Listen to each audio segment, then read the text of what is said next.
People with legal status are vanishing overnight and no one is being told where they're being taken. That's the unnerving question that exploded inside Congress this week, and the more lawmakers pressed for answers, the more disturbing the picture became. What started as scattered reports from community advocates suddenly grew into a wave of testimony describing secret transfers, warehouse-style detention centers, and a level of silence from federal agencies that left even seasoned representatives stunned.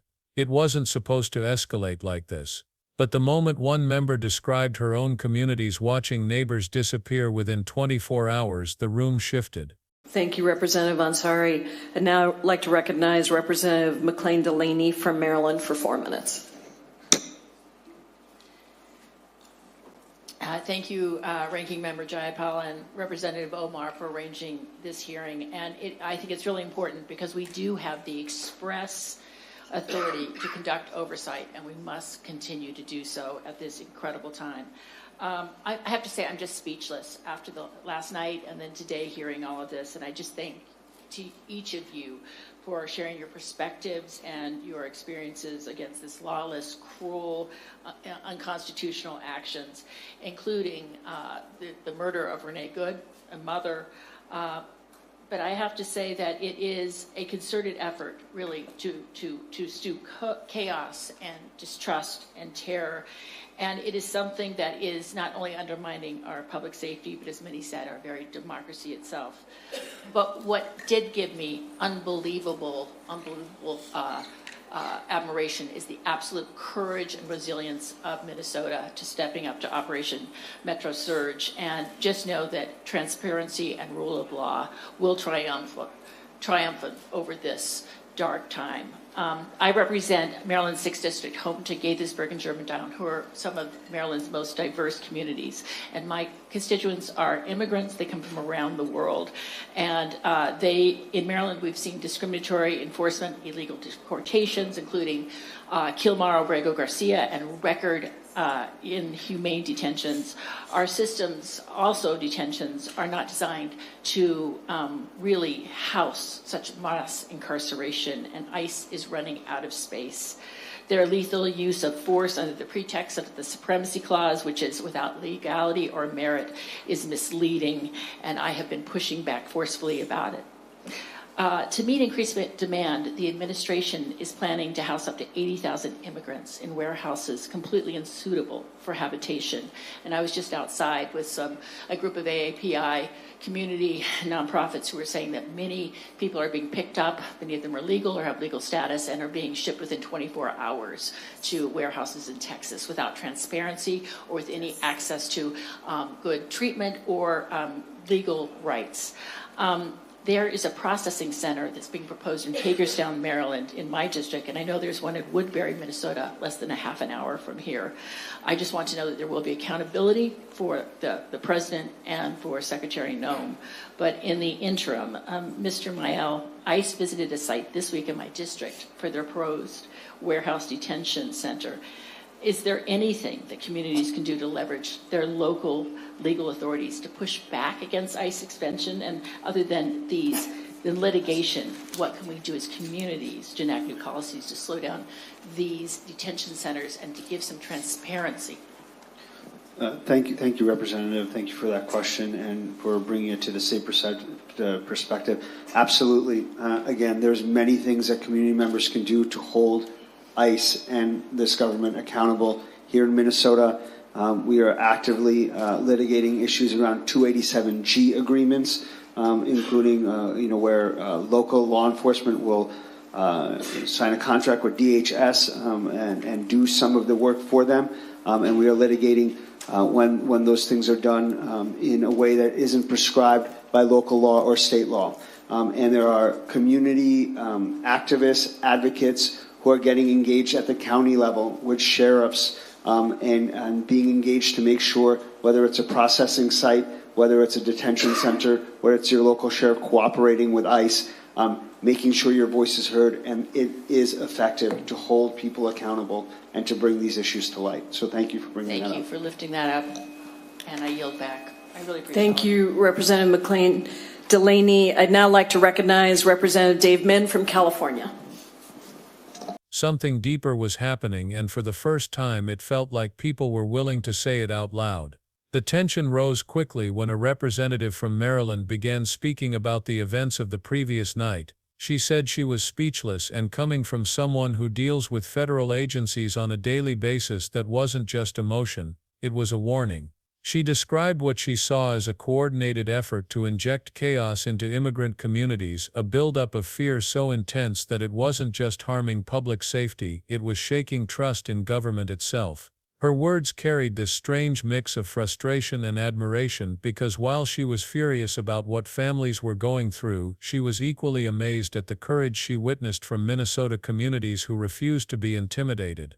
They faced a chaotic federal surge operation, but instead of collapsing under fear, they pushed back. They demanded answers, they refused to be silenced. That energy started in Minnesota, but what happened next proved it was spreading far beyond one state. As she continued, she shifted to her own district in Maryland, home to Gaithersburg and Germantown.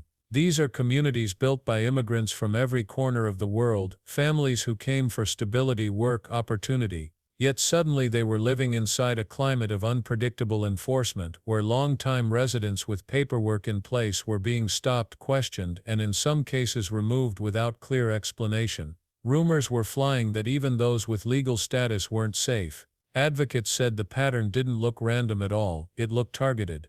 People whispered about late-night pickups, vehicles arriving unannounced, and the growing fear that anyone could be next. And while these were stories coming from residents, community groups, and organizers, not official records, the anxiety they caused was real. It was spreading fast. Then came the part that made the room fall completely silent. The representative revealed that federal officials were preparing to expand detention capacity by moving people into massive warehouse structures, buildings never intended for human habitation. The scale was jaw-dropping. Plans to house up to 80,000 people at once, inside industrial facilities with no windows, no proper insulation, no basic comforts, and no capacity for long-term health or safety needs. These weren't detention centers, they were storage units. And according to advocates outside the hearing, people were being pulled from their homes and sent to these warehouses within a single day, often across state lines. If families wanted to know where their loved ones were being held, they were told nothing. No facility name, no caseworker, no legal contact, just absence. Community organizations, especially AAPI advocacy groups, said they were seeing a sharp jump in the number of people being taken, including individuals who had valid legal status, work visas, or pending cases that by law should have protected them from removal. These groups insisted that transparency was collapsing, that every attempt to track the movement of detainees hit a dead end. People described being shuffled into buses, then planes, then buildings with no signage. Everything about it felt hidden by design. Again, these claims were coming from residents and nonprofits, but the consistency of the accounts was enough to set off alarms. And yet, even as fear spread, something else was happening. The representative didn't just come to the hearing with outrage, she came with a question that caught ICE off guard. What can local communities do to resist the expansion of these warehouse sites? What legal tools do counties, cities, and states have to push back? Her point was blunt. If regular oversight wasn't working, and if transparency was being ignored, communities wanted to know their rights, they wanted to know what power they had left. That's when the dynamic shifted again, because the response opened an entirely new chapter in this story. Legal experts explained that communities actually had more leverage than most people realized. There are agreements known as 287G partnerships, arrangements where local sheriffs or police departments voluntarily cooperate with federal immigration agents. But those agreements still have to follow local and state law. If a sheriff signs a contract that violates state procedure, activists can challenge it. And in Minnesota, that's exactly what was happening. Lawsuits were already underway. County leaders were being pushed to justify their cooperation. Advocates were attending sheriff meetings, showing up at commission hearings, and forcing the issue into the public eye. What was once an overlooked bureaucratic process had become a battleground. This was the moment when the scope of the problem became clear. It wasn't only about enforcement, it was about who actually had the authority to decide how far enforcement could go. Communities had been told for years that federal agencies operated out of reach, but now legal analysts were reminding everyone that state laws, local ordinances, and county-level oversight still mattered. If a detention site didn't meet zoning requirements, it could be challenged. If a sheriff exceeded their authority, their actions could be blocked. If a warehouse was approved without proper safety standards, officials could be forced to halt operations until investigations were complete. But this wasn't just about technicalities, there was a deeper undertone, something almost everyone in the room felt but didn't want to say directly. If these legal challenges moved forward, they might expose systems that were never meant to be visible to the public. Some advocates suggested that internal policies, transfer records, and coordination documents could come under scrutiny. If those were released, it could reveal patterns, decisions, and instructions that federal officials wouldn't want anyone to see. That possibility alone added a new layer of pressure. By this point, lawmakers were no longer speaking cautiously, they were openly demanding accountability. They wanted answers about how many people had been transferred, why warehouse facilities were being approved, how cases were being processed, and why so many families were being left in the dark. They questioned the legality of sudden out-of-state transfers. They challenged the lack of communication with local governments. They described the human cost, children losing parents without notice, employers losing workers overnight, and legal residents suddenly unsure whether they might be next. But as the hearing intensified, the tension shifted again, this time toward something much bigger than individual cases or specific facilities. The debate suddenly felt like a referendum on the balance between federal power and community rights. Some analysts watching the hearing said the stakes were enormous. If warehouse detention sites were allowed to expand without transparency, it could set a precedent that future administrations would rely on for years. If local governments successfully blocked these expansions, it could become a model for resistance nationwide. One outcome would redefine enforcement, the other would redefine oversight.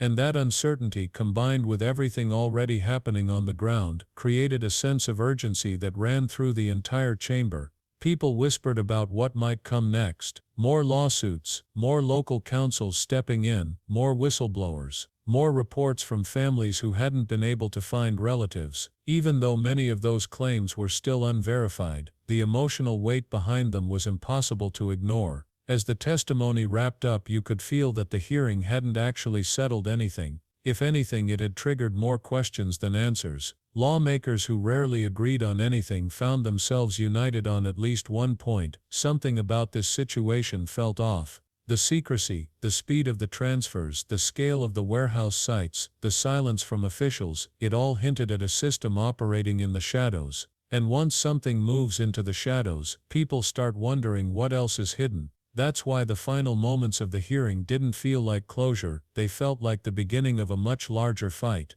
Communities in Minnesota were preparing for more legal battles. Maryland officials were demanding oversight before the proposed Hagerstown facility could move forward. Nonprofits were building networks to track the movement of detainees. Sheriffs were being pressed by their own residents to explain their cooperation. And lawmakers were preparing new letters, new investigations, and new public statements. The fight was spreading, not slowing. So the question now isn't whether change is coming, it's who will push hardest and who will resist the longest. Because one thing is clear, the communities affected by these actions are no longer staying silent.